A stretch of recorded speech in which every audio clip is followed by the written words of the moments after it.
Now, a black man is now calling foul after he was added to the California gang registry despite not being a member of a gang. Now, on Thursday, the LA Times detailed the case of a man named Brian Allen. Now, he is a 31-year-old dance instructor that was notified last year by the LAPD that he was being added to a database called CalGang. Now, that is a registry of known gang members and their connections. Now, wait a minute. When he found out, he's like, I'm a dance instructor. I'm not a gang member. Why would you add me to this? That is ridiculous.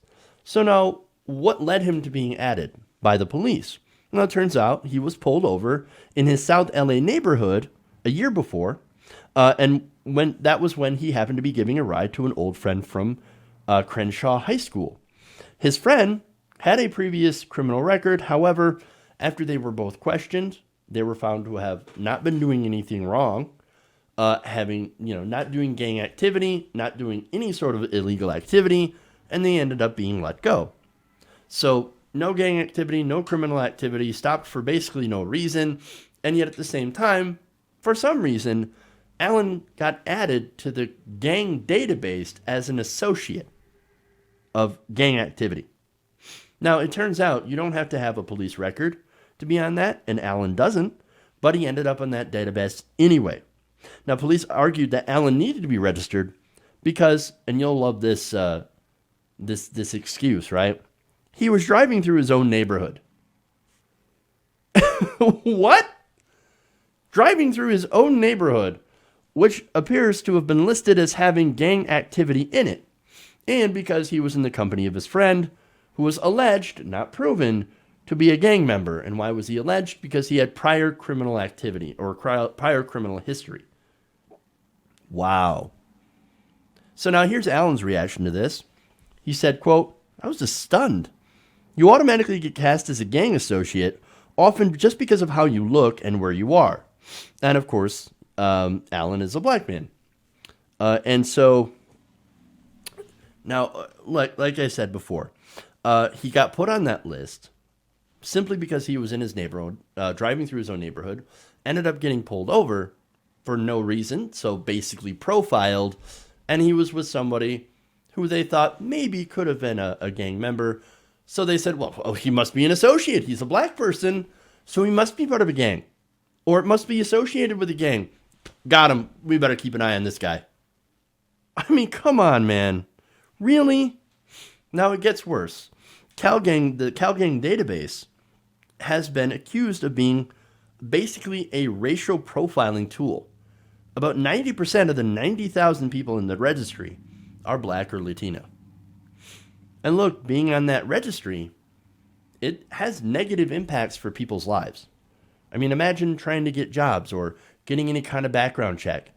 And if they have access to that gang registry, oh, why are you on here? Are you a gang member? Are you gangbanging? Are you part of that gang activity? Oh, I guess you're not going to get hired. And not only that, but it's incredibly, according to the LA Times article, it's incredibly difficult to be removed.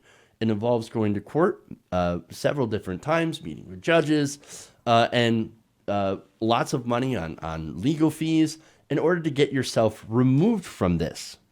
So now this dance instructor, this guy, will be considered a gang associate for giving his friend a ride in his own neighborhood. If you wonder why black people don't trust the police or don't like the police, this would be one of the reasons why. Now, the LAPD will be putting in new guidelines. They've gotten enough complaints about this. So now, hopefully, this will reduce these kinds of errors, which are apparently rampant according to a state audit. Now, that state audit determined that the database was filled with errors and had lacked accountability. Well, no kidding. And so I'm hoping these guidelines will prevent more people from getting profiled and swept up in these things that could have real consequences on, like I said, employment, where you live, future interactions with police officers. Again, their ability to track you down and profile you, and all that stuff. So that's very negative consequences.